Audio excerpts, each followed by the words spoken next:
பெண்களில் வரக்கூடிய புற்றுநோய்கள்ல மார்பகத்துக்கும் அடுத்து அதிகமாக பாதிக்கக்கூடியது ஓவரி. அந்த ஓவரியில் வரக்கூடிய புற்றுநோய்களை ஆரம்ப கட்டத்துல கண்டுபிடிக்கிறது ரொம்ப சிரமம். காரணம் அவங்களுக்கு வலி இருக்கிறது இல்ல, அதனுடைய அறிகுறிகள் இல்லாம இருக்கிறதுனால பெரும்பாலும் டயக்னோஸ் பண்ணும் பொழுதே அது ஒரு முற்றி நிலையில தான் நம்ம கண்டுபிடிக்கிறோம். அந்த அட்வான்ஸ் ஸ்டேஜில் கண்டுபிடிக்கும் பொழுது சர்ஜரி மட்டுமே அதற்கு பூர்ணமா ஏற்படுத்த முடியாது. அந்த வகையில இந்த ஜெம் மருத்துவமனையில சிஸ்டமிக் கீமோதெரப்பின்னு கொடுத்து அந்த அட்வான்ஸ் ஸ்டேஜ் கேன்சர் பேஷண்ட்ஸை டவுன் ஸ்டேஜ் பண்ணிட்டு லேப்ரோஸ்கோபி மூலம் யூட்ரஸ், ஓவரி, அதனுடைய சார்ந்த லிம்ப் நோட்ஸ்ங்கிறது மட்டும் இல்லாம அந்த வயிற்றுக்குள்ள பரவி இருந்த பெரிட்டோனியம்ங்கிற பண்றப்போ நம்ம கேன்சர் செல்லுகளை துல்லியமா கண்டறியலாம். லேப்ரோஸ் ரோபோட்டிக்ல இந்த ஐசிஜிங்கிற நவீன இது மூலம் அந்த கேன்சர் செல்ல ஸ்டெயின் ஆகி அந்த நம்ம லேப்ரோஸ் போடும் பொழுது அதனுடைய முணுமுணு பூச்சிகள் மாதிரி இருக்கக்கூடிய ஒரு கிளர் நமக்கு தெரியும். அதனால கம்ப்ளீட்டா ரிமூவ் பண்றதுக்கு வாய்ப்பு அதிகம். ஃப்ரோசன் பயாப்சி பண்ணி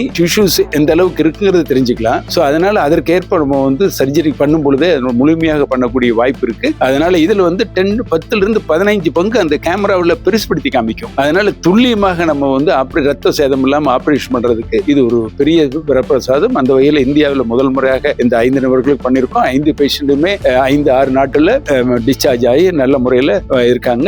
லாங் ரன்ல இதை நம்ம பிரபலப்படுத்தணும், மற்றவங்களுக்கும் இதை பயிற்சி கொடுக்கணும்.